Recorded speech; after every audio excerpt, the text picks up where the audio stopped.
Uh, And we are live. Yay! yeah, sorry. That's all right. I'm new baby. I am old new dude, and he is. Richard, you are a cashier's true-born son. All He's, right. he's, he's Am I in working the with right his spot? computer. Let's see if I'm in the right spot.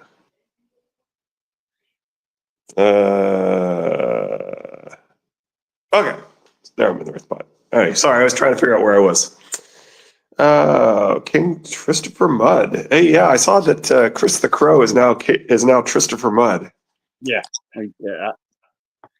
He told me, but when I popped on here and I saw that, it took me a minute to realize, oh, wait, that's Chris the Crow. Yeah, I was aware of that because I had seen him. I had seen that things that were him were now listed that way. I knew it, but I forgot for a minute. Anyway, so this is a theory hour, and I was trying to remember where we were here. What's this? Arena case for Helen Reed. I'm trying to remember where we were. So I had been going. We've been going through. I think this might be. I think we might have been on the timeline. That sounds right. I don't know. Anyway, I'll pick up with the timeline of Shadrick and Hallen's timeline of events, and I think that's where we were, but I'm not positive. It's all right. It's been a while. So again, I apologize. Monday, my daughter had just started a new job hosting tables at IHOP, and it's the first job she's ever had. And if you've ever been to an IHOP for breakfast and lunch especially on Sunday when people get out of church, they can be quite rude. So she just wanted some daddy time Mondays, just, laying on the couch. She wanted to watch the Welcome to Dairy, so she can't do it when my youngest son's home. So that's kind of how we spent Monday. I was being Papa Bear on Monday, so good for you. Sorry about that, but I couldn't avoid it. Oh, it's very understandable. All right. Shadrick and Hallen's timeline of events. So we're continuing on with Sweet Ice and Fire Sunrays hosting Blue Lemons, and I figure Lemongate is clearly the right thing to wear for Blue Lemons. But anyway, I couldn't remember what we were talking about. But as soon as I saw your shirt, I did remember what we were going to talk about. I just thought it was worth going through we often give a shout out to Toodles, and I just thought that since Blue Lemons had her take on why Shadrick is in fact Howlin' Reed, and the Hound is Byron the Beautiful. Is that his name? I can't remember. Yeah.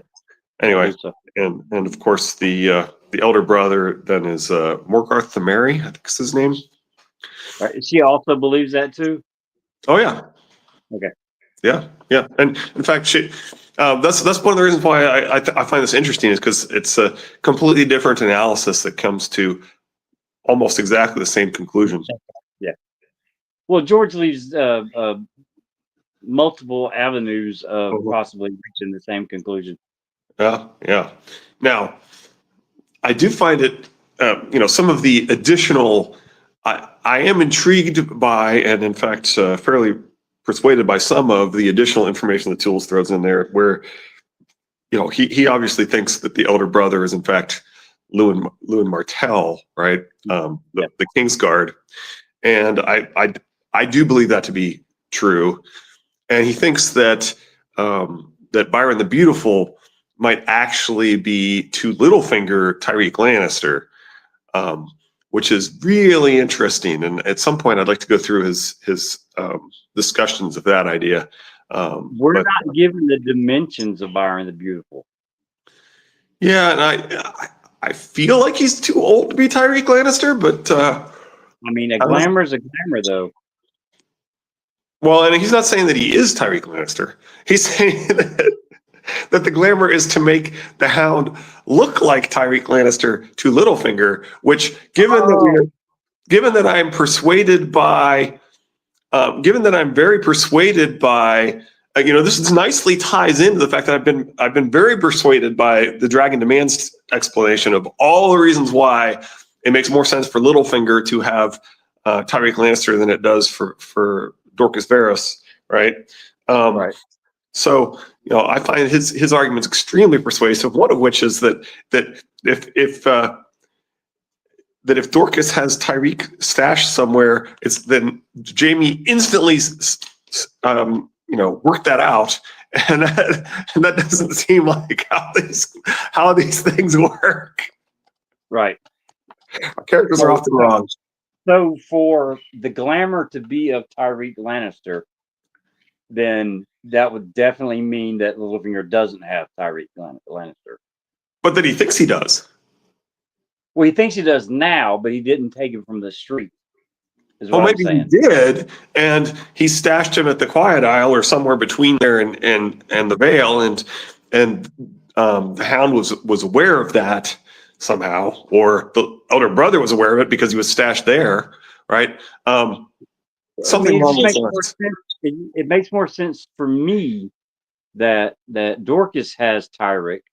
Littlefinger doesn't know where Tyrick is, wants Tyrick, and then now you have this swamp wizard presenting a hedge knight that looks like Tyrick Lannister, and Littlefinger thinking, oh, he doesn't know that I know what he looks like, and now Littlefinger thinks that he has Tyrick in his grasp. Yeah, some along those lines is also possible, sure. Yeah. But or that as the three were coming to the Vale, they came through the area where he had Tyreek Lannister stashed, and that was where they took the opportunity to glamour the Hound, because they weren't going to show up with the Hound looking like himself, right? Yeah, he can only get away with somebody not recognizing him once. Hello, says eccentric excrement. Hello. And there's an old. I was listening to a 6'8", 300-pound man glamored as a 15, 16-year-old. something like that. Yeah, that's a lot of glamour, though.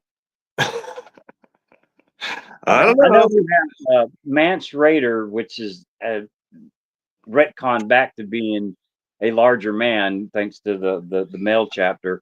He was originally a slender and middling height, right? He was originally slender and middling height, but then when he's revealed to have these broad, thick, powerful shoulders, John recognizes him as Mance, which is like, but that's not how you describe Mance.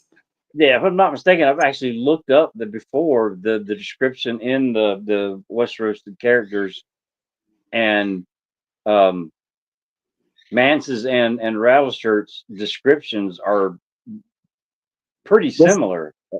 Yeah, that's kind of my point. Is it's odd because suddenly he's anyway. Like we went through that when we were there just recently. But anyway, Bob Laser Live says, "Woohoo! Storm Bison firing exercise today." Glad we could help you with that. Yeah, I'm with you on half of that. Anyway, yeah. But I mean, can you glamour someone that big into? I don't know. I mean, we know that a lot of the Lannisters are of knight height, not counting Tyrion, but you got Jaime's probably 6'2", 6'3", and then Tywin is probably. That's part of my problem with this idea that he's supposed to look like Tyreek Lannister. Is that I was never sold on the idea that Tyreek Lannister looks like Byron the Beautiful, and that's why I thought we might want to go through why Toodles thinks that Tyreek looks like Byron the Beautiful. That's what I was suggesting. Sansa met Tyreek, though. Sorry? Sansa has met Tyreek. Yeah. They were in King's Landing together. They were. Yeah, like I said, I'm skeptical on that part. I'd be curious why he thinks that that's the case. But, don't get me wrong. I love the rabbit hole to go down on that subject. Yeah. I'm curious to see. I mean, just because people see what they expect to see, and does he? How is he simultaneously glamored to look like Tyrion Lannister and and disguising himself to not, given that glamour is partially about people men seeing what they expect to see and so forth, right? So I'm hearing some garbling from your mic. okay, you want me to put on that headset? It's kind of hard to go on after we've gone live. It doesn't seem like it likes to do that, so I don't know if I can do that. But it's not real loud. It's kind of like wind noise when you're going down the street and you crack your window just a little bit. Is what it sounded like. Might be the fan from the. Stop there. It's gone. Yeah, I moved it a little further away from the laptop. I wonder if it was the laptop fan or something. Okay, yeah. Anyway. All right, well, let's go through this. Let's continue with this concept here. Shadrick and Howland's timeline of events. While using the Song of Ice and Fire timeline, again, we're talking about this is Blue Lemon's theory, or Blue Lemon's take on the theory that the three hedge knights are the Hound, Howland Reed, and the elder brother. Better now. Okay. I just kind of moved it away from both laptops here. All right. My work laptop's also fairly close to where I am. Okay. This is only to illustrate how, in general, the timeline would allow for Howland, Reed, and/or Sir Shadrick to find Sansa Stark. There's nothing that grossly falls outside of possible time and distance limits that we would have to disqualify the theory.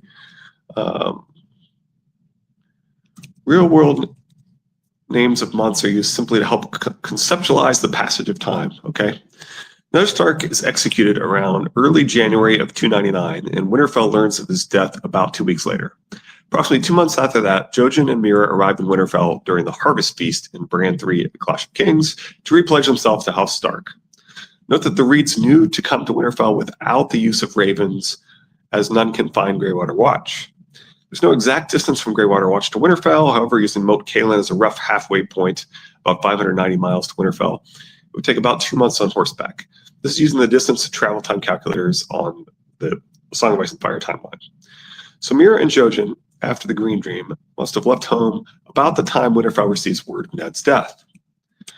Battle of Blackwater, that kind of makes sense since Ned's death seems to awaken so many of these types. Hey, the Valonqar joining some jury duty. While you're doing your civic duty.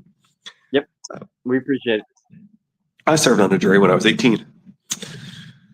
Now, I've been summoned since then, but I've only served. Yeah, I got summoned. It was 2 weeks after my heart attack, and I had to go in there with a doctor's note, and then I had to wait for people that. Well, they might not call you, but if you get out of it now, then they'll probably call you later on. And I'm like, okay, well, I had to go in front of the judge and tell him why. And he goes, yeah, that's probably a pretty good reason. Have a good day. So anyway, I don't recommend it. Well, that was a good experience for me, but anyway. Yeah.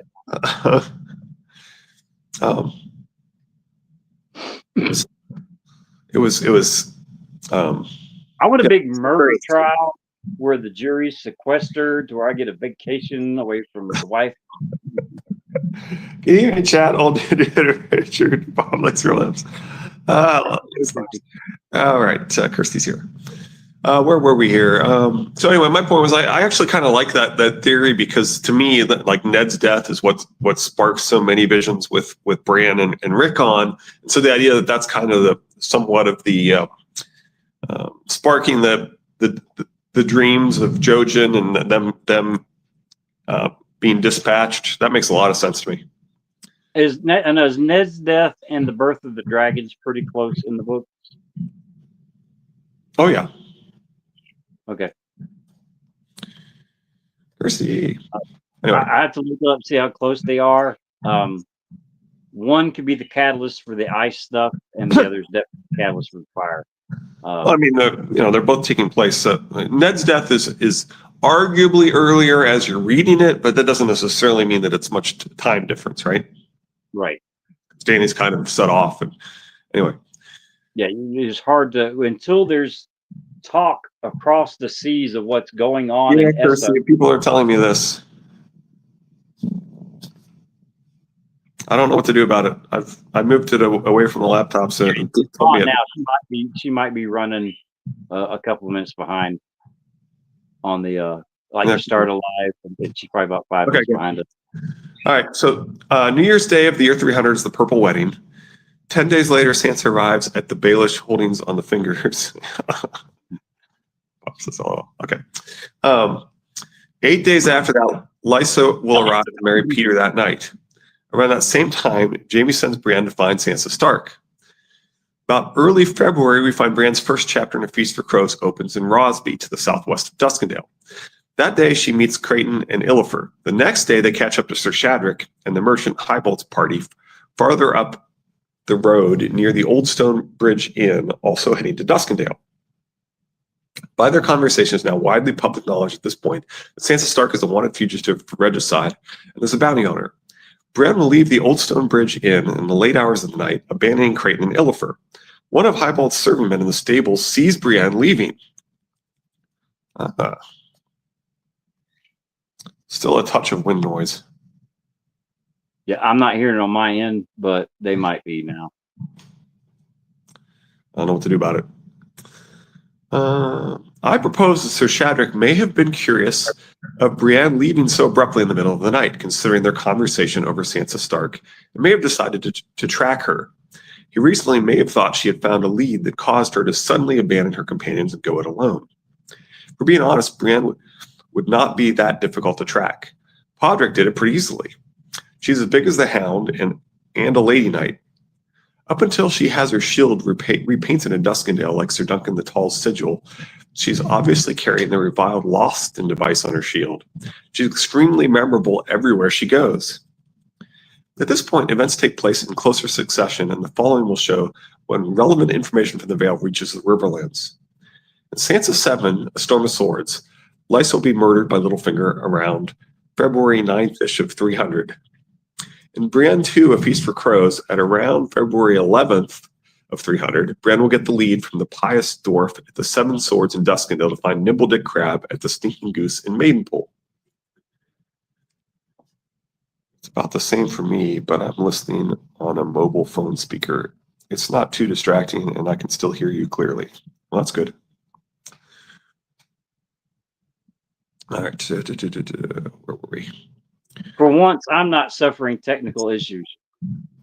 Yeah, I probably should have put it in the headset. I was giving up on it because we were having some Bluetooth dropouts occasionally, and it was kind of frustrating me. So, but it does seem like it helps because it's a microphone. Anyway, this is just using the phone. I'm afraid if I put it in that I'll have all sorts of problems because I've had lots of trouble with that in the past, so especially when it's after the fact switches and so forth. Right. When it drops out, it winds up with you being really quiet on my side, so I can barely hear you. Right. Well, I just got updates for StreamYard. Right now, you seem clearer to me than normal, so I don't know if they're fudging with the sound, which is now causing a problem for you. I have to go back. I have to go back and look at the updates. Interesting. Piesdorf. At around February 17th, in Brienne 3, we will learn of Lysa Arryn's death from Randall Tarley at Maidenpool. Although Brienne had considered going to Sansa's aunt, it's precisely the news of Lysa's death that makes her reject the idea of going to the Vale. It's probably true of other bounty hunters as well, except for Sir Shadrick, since his team is the only one that actually arrives in the Vale. Hold on a second. What's the date of the Lysa death and the date that Randall tells them about it?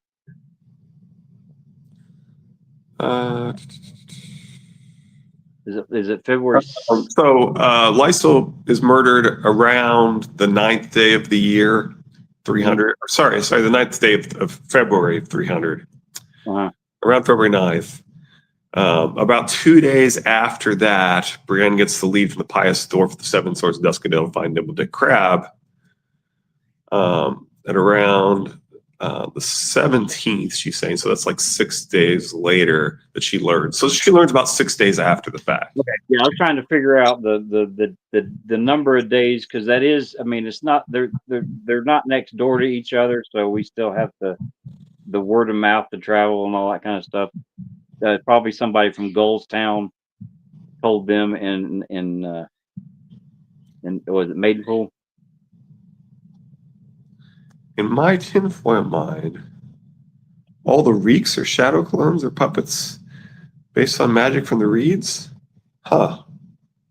Oh, Oh, good. Shadrick, Tyreek, Edric. Edric Storm, etc. Huh. Okay, Interesting. All right. I like that. Uh, so the 17th, yeah. So that's like about 6 days later.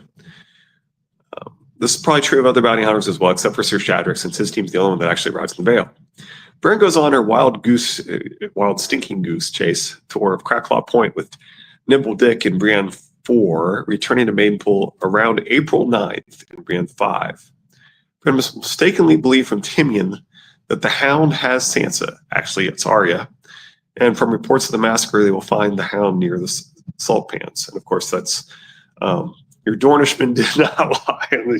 They keep referring to him as the Dornishman, which is part of why I like the Lewin Martell as the elder brother theory.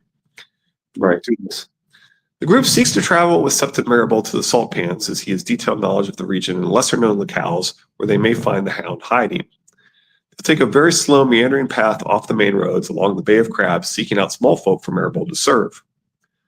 Sometime after March 23rd and after the failed Lord's Declarant meeting to oust Lord Protector of Elaine I, A Feast for Crows, Littlefinger will leave the Eyrie for Galltown for the wedding of Lionel Corbray.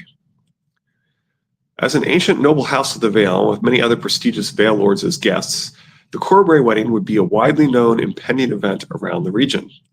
Marriage to a Galltown merchant's daughter was brokered by Littlefinger likely sometime well before Elaine I in anticipation of the Vale lords' opposition to him.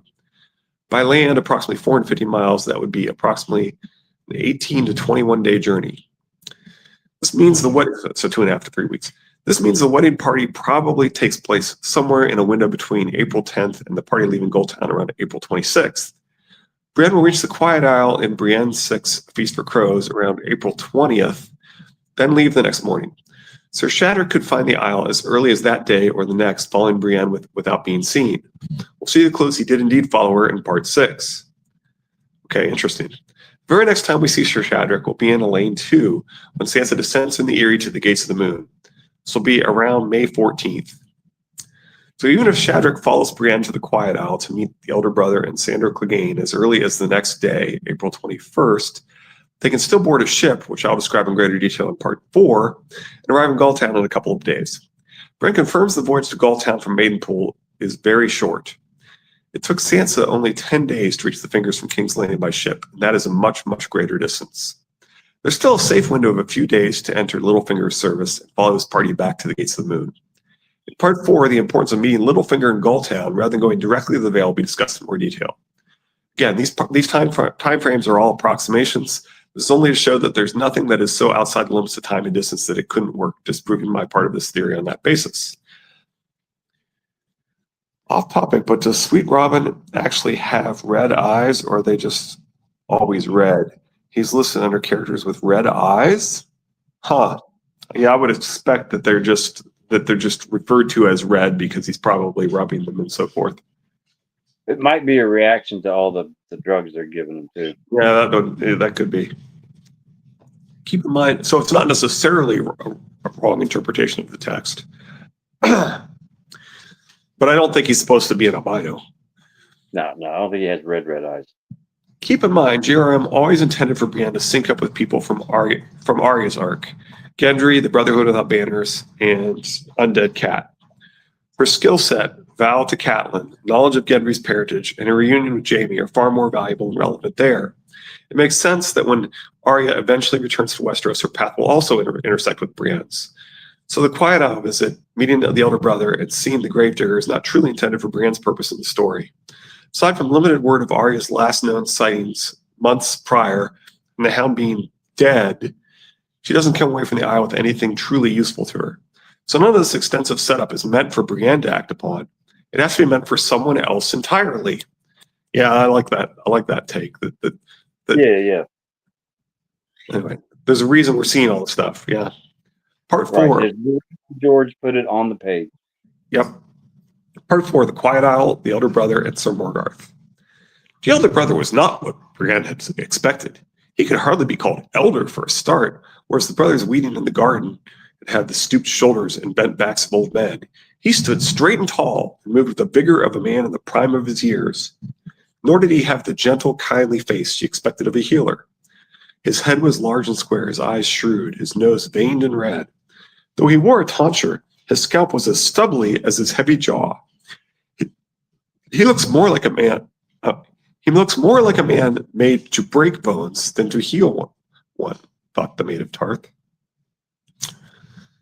He leaned forward, his big hands on his knees. "I," said Sir Morgarth, "a burly fellow with a thick salt and pepper beard, a red nose bulbous with broken veins, and gnarled hands as large as hams." Right. As far as physical description similarities, both the elder brother and Sir Morgarth are heavily built. Both have noticeably large, strong hands. They both have a highly distinguishing noses that are veined and red. The elder brother says he is 44 years old, which would be consistent with the salt and pepper hair in Sir Morgarth's beard. With a few minor changes of shaving his head to hide the tonsure and letting the stubble on his face grow in thicker, the elder brother could easily become Sir Morgarth. Notice the beard mentioned is thick, not long, so not much time is required for the growth. Of course, he won't be relying on the physical descriptions to rest our case on, but the features mentioned are quite distinguishing, and GRM makes sure we're supposed to notice them. If there's one thing Brienne is detailed about, it's the markings of a fellow warrior. She notes almost immediately that the elder brother looks like a man made to break bones rather than a gentle, kindly-faced healer. Like the Mad Mouse, he is a contradiction. Indeed, he was formerly a knight, a third son from a knightly house. We will also see from his backstory, well, except he says, "My brother's every one," which implies more than two, even though he says that he's the third son. Didn't you discuss that the healers down there in Dorne, in Planky Town or whatever it was, they were the best healers in the world? The green. See Triple Turns episode 6, where I talk about how the fact that the water magic seems to be associated with healing, right? We're told the water dancer. The whole point of water dancer is the concept that water is blood, and so that you're kind of mixing water magic and blood magic there. But we're specifically told that the orphans of the green blood, who are the Roynish, right, that they are basically the great healers, right? Right. So that's part of what I think ties him to this concept. There's all these references to Dornishmen in the chapter as well. Right. I mean, not only blood. Salt, the saline, the salt water that's in our body, all that kind of stuff. I can see water magic being the one that does the healing. Yep. Yeah. See Triple Turns episode 6. So if he's from Dorne, third son means he probably did some roaming around first. He's probably gotten some healing from the water dancer blood. I don't really think he's just a third son. His description of his upbringing is almost exactly like Quentin Martell's description of his upbringing. Right. And so anyway, I think he's a Dornish prince. But yeah. Anyway. Indeed, he was formerly a knight, a third son from a knightly house. We'll also see from his backstory that Jerem tailor-made the elder brother to rehabilitate Sandor Clegane physically and psychologically. He had a girl he would have liked to marry, but as third son, he had nothing to offer her. He describes himself as a sad man and self-medicated with alcohol abuse, hence the veiny red nose. He also admits he had raped women to his shame. His entire sense of self was defined by being a warrior. He's a veteran of Robert's Rebellion and fought on the Targaryen side of the Trident, where he was, quote, killed, stripped of his armor, and washed up on the Quiet Isle. He was healed by the elder brother before him, spent the next 10 years in silence before he took up the role of the current elder brother. See, that makes me think that he was dressed as Rhaegar on the battlefield, that description. Okay. I mean, we get the Rhaegar had his chest caved in with a hammer. Yes. Bob, see Triple Turns episode 6. Yeah. The rubies went everywhere. The armor was stripped off. Nobody knows what happens to happened to the body. See, at first I thought until you convinced me that it's not, I thought it was Rhaegar as the Quiet Brother. but the physical description just, I mean, screams Martell. So, I mean, you Which is convinced me Bob that. is pointing out. Marwin looks a lot like him. So does Quentin, and Quentin looks exactly like his father, according to Ariane. Actually, Ariane tells us that twice if we read the. She tells us that in the main canon and in the sample chapters. Um, so, yeah, Marwin strongly implies that nobody can trust him because he is a prince of the blood. Like he strongly implies that they have the same reason for not trusting him that they have for not trusting Aemon, which would mean that he has Targaryen blood and that he's a prince, right? And of course, the Right. Dornish clearly have Targaryen blood, and so yes, and he looks a heck of a lot like Quentin. Now, one difference between the elder brother and Marwin and Quentin is that the elder brother is tall as a tower, one might say, given that that's the only physical description we have of Lewin Martell. Right.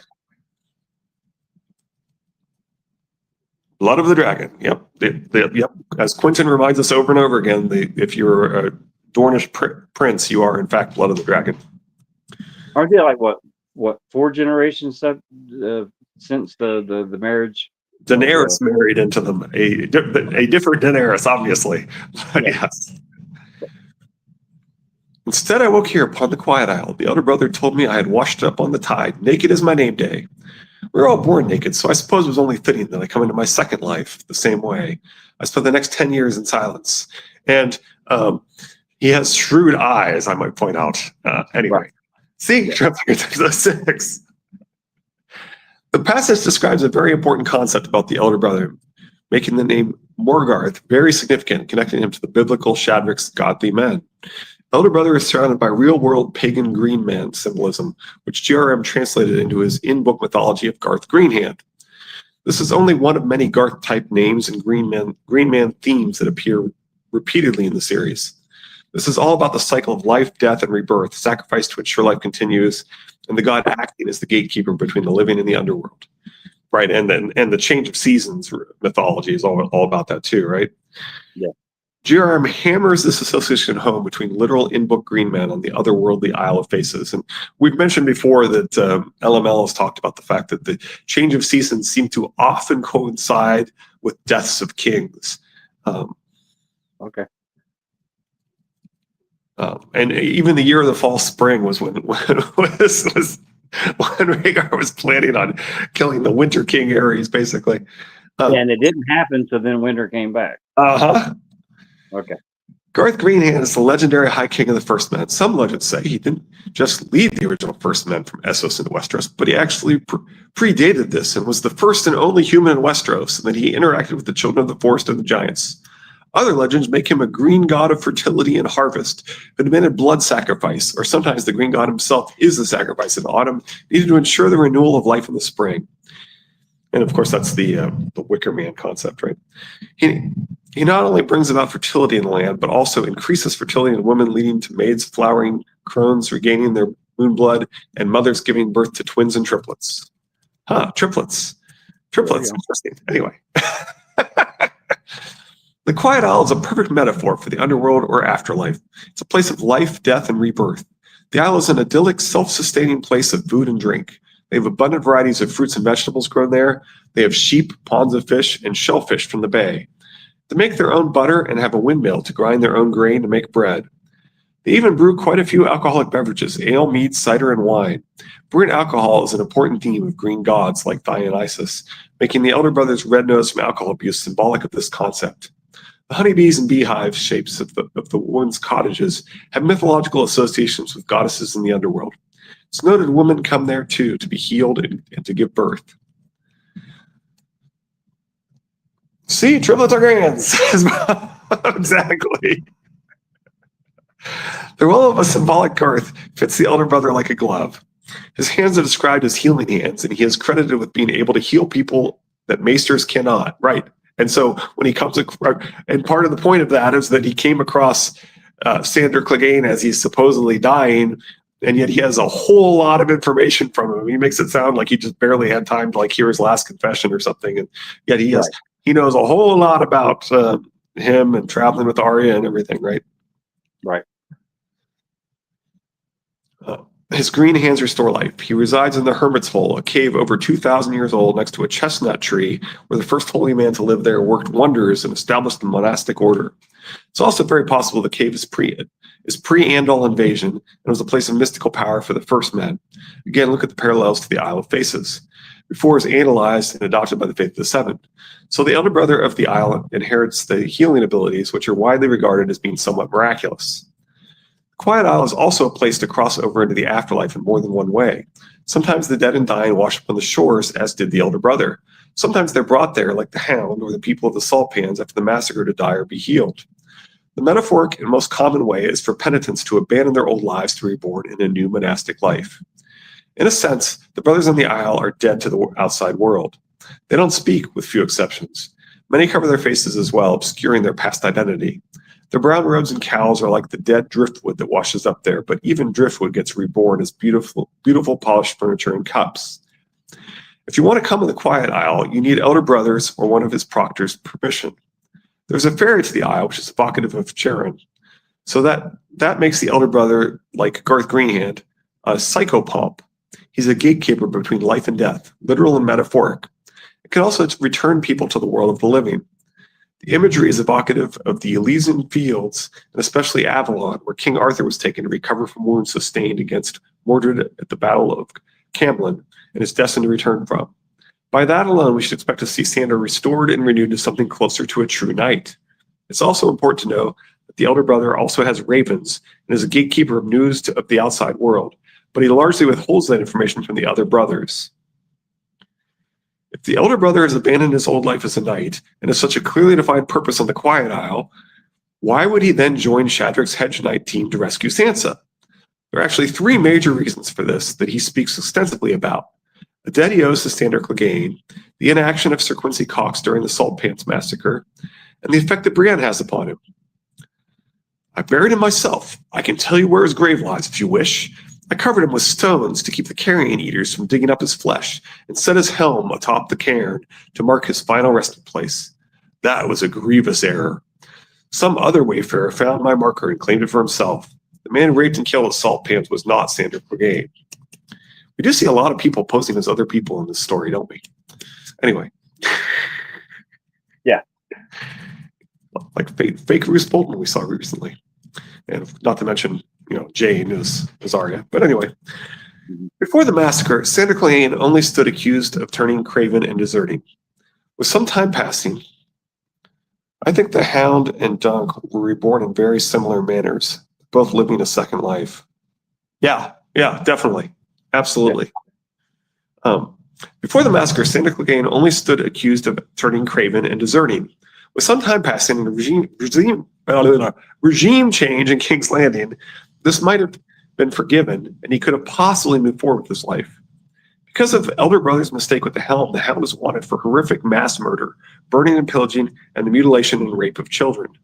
Both Frey and Tarly men are hunting him, as well as Brienne and her party.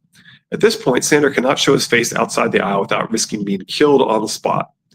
He is then a novice, not by choice, and indefinitely trapped. This is something the elder brother did attempt to correct by sending a raven out to try to explain the mistaken identity, but that has proven weak and ineffective. Writing well-meaning letters has done nothing to rectify the injustice of Sandor being falsely accused of heinous crimes and being condemned for it. It was the elder brother that directly dealt with the aftermath of the massacre. He personally witnessed the horrors, roars, and biter inflicted on the people. He talks in explicit detail of the burning and screaming, the graphic violence done to women and children, and the last words of the dying. There is no doubt that elder brother was deeply affected by this event, as he still feels guilt over raping women.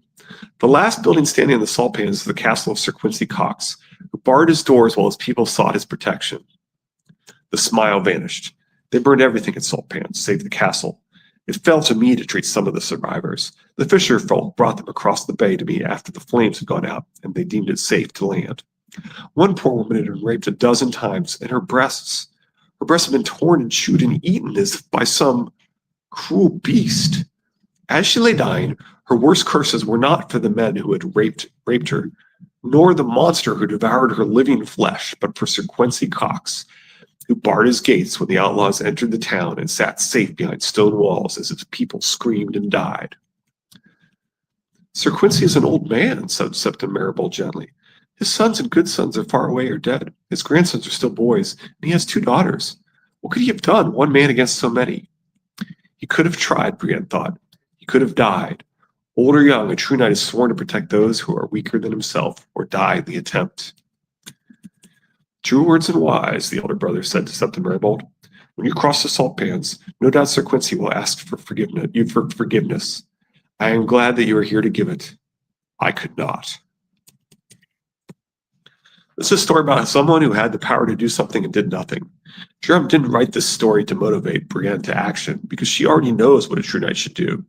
It's what she will do when she defends the orphans from Morgan Biter, preventing another salt pans. The elder brother knows this too, yet he has his own moment of denial and self-comforting lies to avoid action. Someone else will deal with the ills of the world, and all will be well. If so, give up this quest of yours. The hound is dead, and in any case, he never had your Sansa Stark. As for this beast who wears his helm, he will be found and hanged. The wars are ending. These outlaws cannot survive the peace. Randall Tarley is hunting them from Maidenpool and Walder Frey from the Twins. And there's a new young lord in Derry, a pious man who will surely set his lands to rights. Go home, child. This is all utter nonsense. The war's not even close to ending. The murderers are still out there, murdering people and have yet to be caught. It's Brienne taking action herself who killed them. The new young lord is Lancel Lannister, who even his father says is not the one to deal with these problems. In his physical and psychological condition after the Blackwater. Brienne responds to his urging for her to give up and go home to her father by tearfully telling the story of her journey and ending with, I have to find her, she finished. There are others looking, all wanting to capture her and sell her to the queen. I have to find her first. I promised Jaime, Oathkeeper he named the sword. I have to try to save her or die in the attempt. So in a short period of time, 2 people have come to the Quiet Isle who are emotionally connected to Sansa Stark, who have tried or are trying to save her. He's also been a warrior himself who fell very short of knightly virtues and was himself a broken man. The terrible things he did still haunt him. By healing and mentoring Sandor, he's healing himself. However, by being unable to forgive Quincy Cox indicates he's also been unable to fully forgive himself even years later. As a person of faith and believer in what knights should do, he is at a tipping point between action and inaction. He's primed for a little nudge in the form of a third person coming to the Isle with the same purpose. Might he then take this as some sort of sign from his gods and that saving Sansa is also part of his own redemption? What he contributes to Sir Morgarth is very important. His skill set is not only martial experience, but as gatekeeper of information, he can help connect some important dots. Getting these 3 men together to compare notes, they could very quickly deduce they should start looking at in the Vale. They don't have to know Sansa is there for a fact to be suspicious enough to go there first. First, they have the news of Lysa's marriage to Littlefinger, her death about a month later, and him becoming the new Lord Protector. This all happening very shortly after the Purple Wedding when Sansa disappeared. Recall that news of Lysa's death is what made Brienne decide against the Vale and everyone else too, apparently. Sandor, being so close to the royal family, would have known Littlefinger and Lysa Arryn for many years at court and would have probably thought the exact opposite. Littlefinger bragging that he deflowered Sansa's mother, openly disparaging of her honor, was also well-known court gossip. Then later, he's directly involved in the downfall and death of her father, which Sandor witnessed. They don't have to know anything for certain, but these dubious and unsavory connections to Tully women should be enough to make anyone suspicious. The elder brother would then also know about the upcoming marriage of Lionel Corbray to the Gulltown merchant's daughter. Sandor would also know that Littlefinger was in charge of customs in Gulltown, and his success there was the reason he was brought to court and eventually made master of coin. It is then likely he will be in attendance at the wedding with ties to both parties and as Lord Protector. The importance of the Hedge Knights meeting Littlefinger in Gulltown rather than traveling directly to the Gates of the Moon cannot be stressed enough. Unlike anyone else who made connections between Sansa and Lysa, this team of men made a connection between Littlefinger and Sansa. You wouldn't be able to do that if you didn't have relevant information on Littlefinger's history at court. Remember, it's widely accepted Lysa was murdered by Beryllion, and without Lysa, no one else sees a reason to search in the Vale. Chadrick, Morgarth, and Byron clearly didn't buy that. The most important thing that the elder brother could contribute is access to a ship. Traveling by ship, too, is the only way to make it in time to Gulltown while Littlefinger is there. There would appear to be a problem with this, as the nearest port at the salt pans is completely destroyed and abandoned. The elder brother says it himself. Only the castle remains. Even the fisher folk are gone. The fortunate few who were out in the water when the raiders came. They watched their houses burn and listened to screams and cries float across the harbor, too fearful to land their boats. When at last they came ashore, it was to bury friends and kin. What is there for them at salt pans but bones and bitter memories? They have moved to Maidenpool or other towns. But the fishermen's boats are still out there on the Bay of Crabs, and the elder brother has built relationships with the people of the salt pans for many years. They've traded goods from the island in town. He's tended to their sick and pregnant women. He cared for the wounded and dying after the massacre. The brothers helped bury their kin. At least one of those survivors would take them to Goldtown if he asked for their help. This would be even faster than going to a port and trying to find a ship headed there. No port is even necessary, as they can easily be ferried out to a ship from the island, as Sansa was taken by a small boat out to the Merlin King during her escape. Such a ship may even be used later for their own escape. Most importantly, the captain and the crew of that ship would be highly unlikely to betray them. In fact, this calls back to what Ned did to return home to the Vale, to call his banners during Robert's rebellion. Just like her father, Sansa is wanted by Crown to be brought to King's Landing to be beheaded.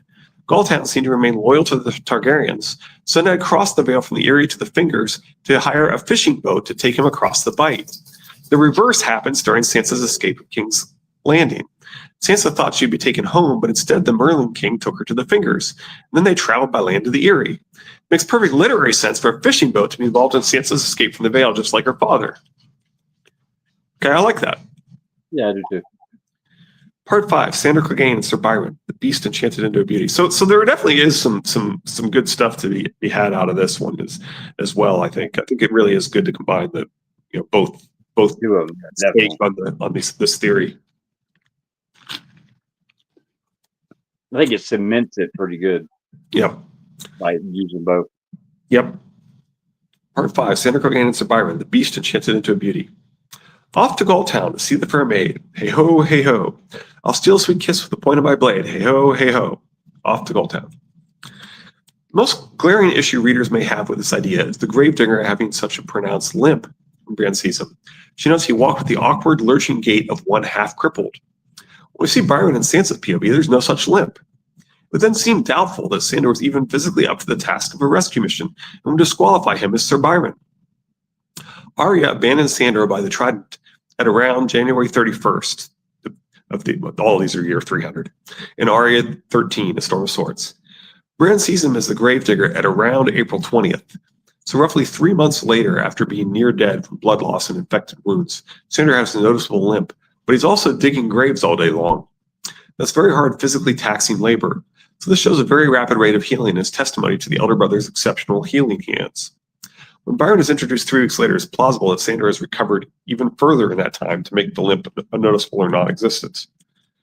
Just to drive home the point as to how seriously ill Sandor was, he most likely would be diagnosed in the real world with having sepsis with the symptoms Arya describes. He would have been at higher risk of developing sepsis due to a depressed immune system from alcohol abuse, lack of sleep, and proper nutrition. Every patient is different, but some people even take a year to fully recover from sepsis with the advances of modern medicine. Still, 50% of survivors may have continued health issues post-sepsis with severe fatigue, disabling pain, and decreased mental functioning. Of course, we're talking about Jerome's fantasy world medical care, but it's interesting that it leaves the elder brothers' the treatment methods somewhat vague, adding to the mystery of it. It's the results that are clear from what we can glean from the details. It's an extraordinary rate of recovery. Yeah, and it's a magical rate of recovery, of course, and in a fantasy world, and with a magic healer traveling with you, you're going to probably be able to continue to heal. Yep. Before we explore Glamourine, we should look at why the idea of Sandor as Sir Byron actually makes quite a bit of sense in context. His motivation for jumping at a second chance to save Sansa, considering his dying regrets, should need no further explanation. Falling stars in real history and in text are seen as comets, dragons. Dunk's sigil, green falling star, green comets, refers to the head. Red's the tail. So would Dunk be one of the 3 heads of the dragon? Man, I don't know. I mean, it may be symbolic of it, and this idea that one of the things that Preston has said recently, which I do find really compelling, is the idea that there's something important that George doesn't want to talk about with regard to Summerhall, and that probably means that there's significant details that differ from what people know about the events, right? So Tower of Joy, there's obviously very significant details there. We think that the Kingsguard lived. You think that what's his name? Lord Sorry? Lord Dustin. Yeah, Lord Dustin, right. Lady Dustin. It's the one that we've just been, Theo was just introduced to. But Right. anyway, the point being that we think there's significant. Everybody thinks there's significant details there that are missing, right? Whether you think that's just one baby from Rhaegar and Lyanna, or whether you think it's triplet Targaryens, as I do, or as we do, actually. Anyway, the point being that what's known to have happened in the history and what actually happened there's extremely important details missing from the history, and Right. that seems to be the implication with the way George keeps refusing to tell us what happened there. And so everybody's like, well, clearly what happened there, what do we know? What people seem to know happened there, which probably is not the real story, is that there was an attempt to hatch dragons and it blew up and everybody died. So that is not the story, right? Rhaegar That is what's known. That is not what happened at Summerhall. That is what's known about Summerhall. And that's Preston's point is if George is holding things back and we're having to infer that much, what we're inferring is what's known about it, which is not what happened. Right. So dragon in Chinese is long. The long night equals the dragon night. Oh, yeah, that's cool. Okay. I like that. Oh, that is interesting. Yes. Anyway, before we explore glaring, we should look at why the idea of standards. I did that already. His motivation to jump in second chance safe stance, considering his dying rate, should need no further explanation. Since I've shown that the names our other hedge knights have significant meaning to their real identities, Byron is no different. In character analyses of Sandor Clegane, he's often regarded as quite Byron-esque, with his brooding, arrogant, passionate, and self-destructive traits. The term coming from the dark romantic themes and anti-heroes in the works of the English poet Lord George Gordon Byron. A passage from Byron's The Corsair could easily be describing Sandor Clegane. Compare that to his own defiant speech to the Brotherhood Without Banners.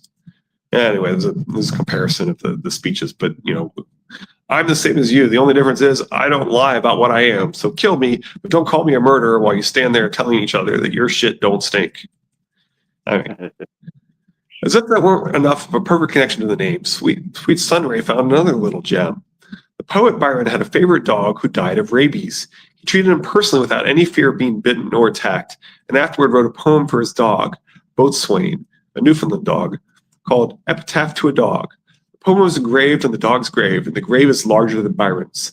The first two introductory paragraphs were written by his friend. Original post here.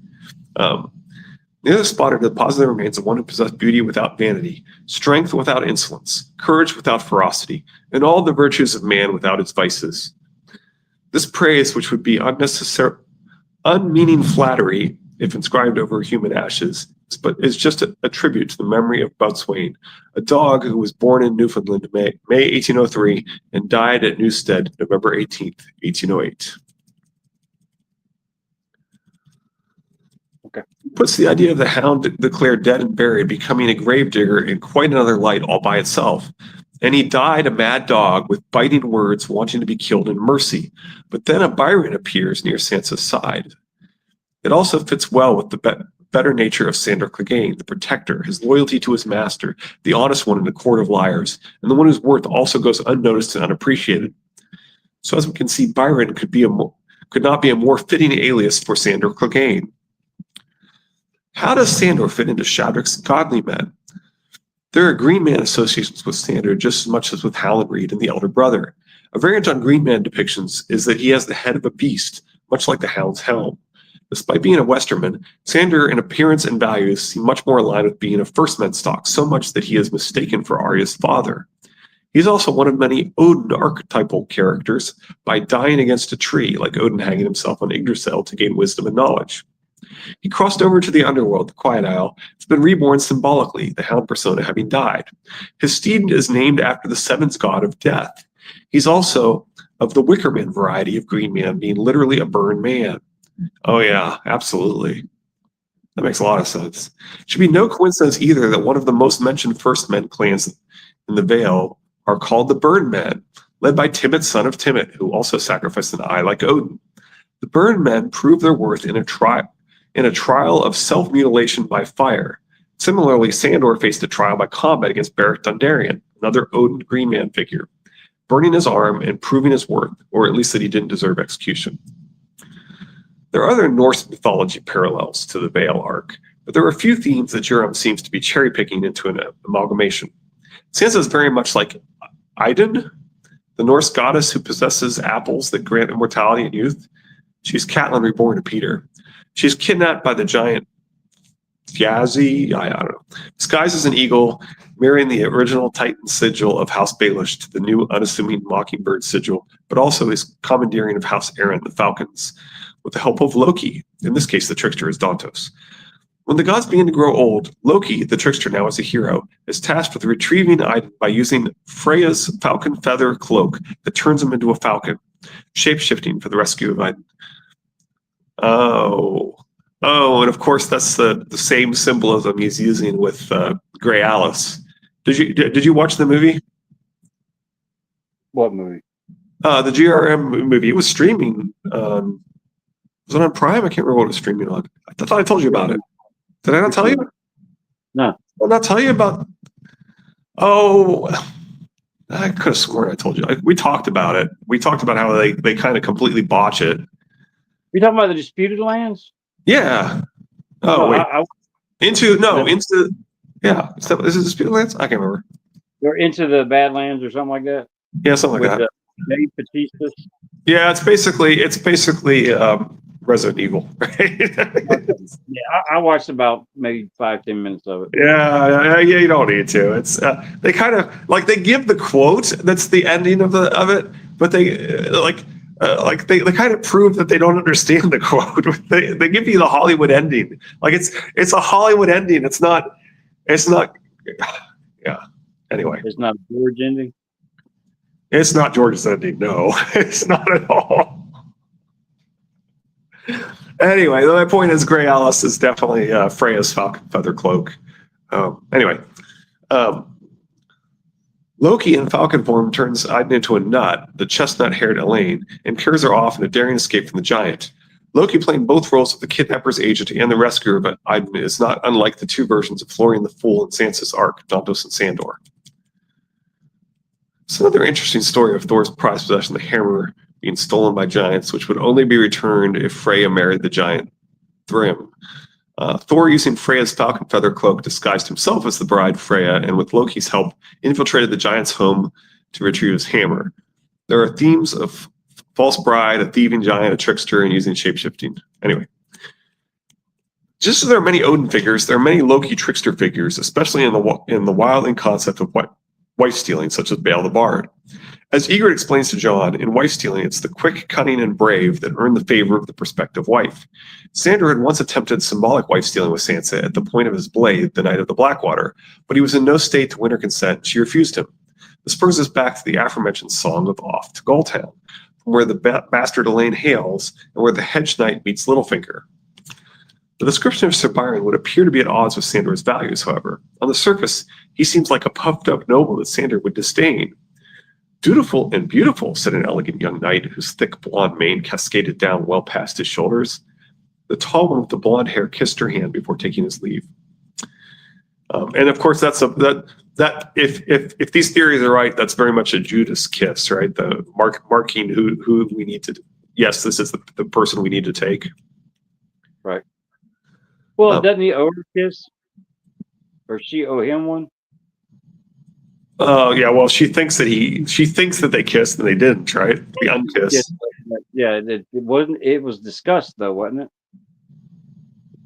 I don't know, but yeah, he definitely did. He definitely did not kiss her. Yeah, I want to say that he said that he could in the moment type situation, or yeah. Later on, he was like, I should have raped her and stuff, right? But anyway, maybe he's talking shit though. There are no physical similarities, aside from being tall, between Sir Byron and Sandor Clegane, obviously. The two could not seem more different in every possible way. Sansa calls Byron elegant, How does Sansa define elegant when she sees it? She only uses the word 2 other times in A Feast for Crows to describe Marillion and Simon Templeton. She used to describe mostly clothing that is refined and fashionable with some luxurious embellishments, and when someone's appearance is sleek and sharply styled. We can then deduce that Sir Byron stands out from the other two, a sign we should pay attention to him, because he is likely more refined and stylishly dressed, rather than just being merely handsome. Add to that his mannerism of kissing her hand like a courtier. Assuming this is a glamour, why would Sandor choose to look like Sir Byron? Last time Sandor saw Sansa was the night of the Blackwater in Sansa 7, A Clash of Kings. He left her ashamed of his actions, but also believing she wouldn't leave with him because she was still afraid of his appearance. Choosing an identity that is more aligned with the gallantry and physical ideal of Loras Tyrell would seem to be a way to gain her trust, especially if they want her to leave with them willingly. Now is a good time to remind ourselves that no matter who the Hedge Knights are, friends or villains, there still needs to be one person on the team that can positively ID Sansa Stark. Gaining her trust and identifying Sansa through a disguise will be Sandor's contribution to the team. The kiss on the hand that may not be mere gallantry, but a signal to the other two men confirming her real identity. Sandor as Sir Byron is also quite in line with Jerem's worst-kept secret of being a dark fairy tale fan, particularly Beauty and the Beast. Even more specific, if he's glamored, if she touches his face, does she feel smooth or would she feel scarred? That's a good question. I don't know how the glamour works in that regard. Even more specifically, his favorite film version is La Belle et la Bête, 1946, written and directed by Jean Cocteau. Actor Jean Marais portrays the Beast and another beauty suitor as the handsome and blonde Avenant, meaning pleasant. At the end of this version, and as the Beast is transformed back into a Prince Ardent, meaning passionate, Avenant is transformed into a beast. It then may be that Jerem is playing with the idea of Sandor as Jean Marais in 3 roles: the tormented Byronic hound, Sir Byron, and the reclaimed identity of Sandor Clegane, divorced from the overly negative aspects of the Hound. It's a very George-like twist to rebuild the fairy tale better with the handsome prince as the enrichment and the beast as the true form. We'll be examining other evidence in favor of a beast disguised as the beauty later in part 6 when we look at the symbols and signposts along the way in Brienne's arc, and in Elaine 2, leading right up to meeting the Hedge Knights. I would also think it's fair to say there would be a touch of wish fulfillment here on Sandor's part of becoming more ideal in her eyes. He would not know since then how her opinions have evolved. She's more wary that a pretty face can conceal a bad character and is gravitating more towards the good qualities of honest and plain people like Sir Lothar. The irony in their introduction is that Sansa is only brusquely acknowledging Sir Byron's presence. She isn't swooning or flattered at all as she might have been in Game of Thrones. Because of Joffrey and Marillion, she may have internalized the association of superficial charms with abuse and sexual threat. She pays more attention to details about Shadrach and Morgarth if we look at the full exchange. "You are never an intrusion, sweetling. I was just now telling these good knights what a dutiful daughter I had." "Dutiful and beautiful," said an elegant young knight whose thick blonde mane cascaded down well past his shoulders. Though he is a young knight, so that would imply that he's probably in the kind of 16 to 18-ish kind of range, right? Maybe even 15. I mean, it's got the description of Tyrick, and it said that he's said to be of an age with Sansa, handsome with long golden curls. I think it's what the description was. Well, given that they consider like typical knight age to adult age to be like 16, so young is probably not too much beyond that when you think about it, right? Right. I mean, and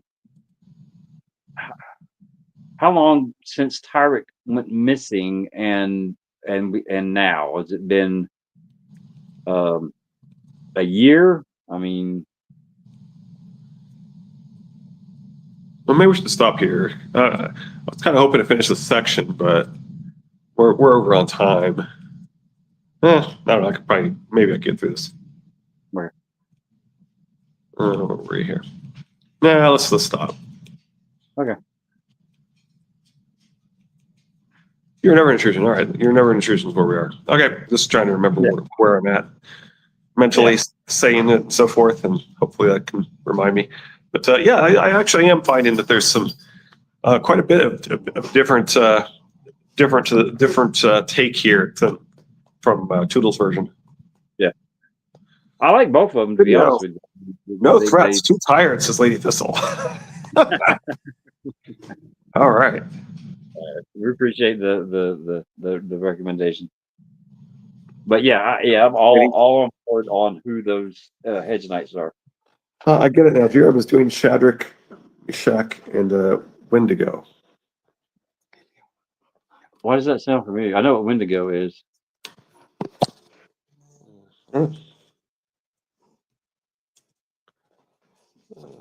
Wendigo is a mythological creature or evil spirit originating from one queen of folklore. But yeah, no. Alicia Patience, I want to say that when I was talking to her and we were talking about the Hound, I'm like, okay, he's the huntsman from Snow White or the Beauty and the Beast. Oh yeah, definitely some puppy time. Beauty and the Beast of the of the fairy tale symbolism that's in Song of Ice and Fire. Which again, Alicia Patience channel. I don't know if she's still doing videos, but the ones she did on the fairy tale aspects of Song of Ice and Fire were really good. Yeah, she may not even. Are they even still up anymore? I think last time I tried to find them, I couldn't find them. It's been a hot minute. I'll be honest with you. I couldn't tell you. That one's a boy. The one making the squeaky noises is the girl. She's got her little squeaky toy. Oh Lord, yeah, that would drive me crazy. Yeah, our dog's out back, and her name is Lady. She's half Rottweiler and all pain in the butt. The neighbors they homeschool their youngest child, so every time they're outside, I can hear her through 3 walls. I can still hear her out back barking at them, saying, "Hey, this is my backyard. What are you doing?" But the squeaky toy, I think, would drive me more crazy than her barking. I'm trying to look up Alicia. Yeah, I couldn't find her when I tried. Yeah. Anyway, I think she may have taken it down. She definitely took down a lot of her social media presence. So. Well, I know that she had something before that channel that was more not a Song of Ice and Fire related or anything. That was probably more maybe fashion or something like that type or fashion. Yeah. I can't remember. It's been a while. But I thought it was a bird earlier. Sent a Gresham. Anyway, and Bob said, as opposed to Shadrach, Meshach, it is kind of a neat idea of doing the Beauty and the Beast backwards. That you kiss him and he turns back into the Beast essentially. Right. Yeah, I mean, all right. Glamorous cover the sound of your voice and the way you look. That part we know because, I mean, they would have to, right? Sorry. Yeah. Your point. Yeah, that somehow his voice needs to not be recognizable. Right. So Mance and Rattleshirt don't sound anything alike. So when he's glamored as Rattleshirt, he sounds like Rattleshirt. But my thing is, I think the glamour is going to be when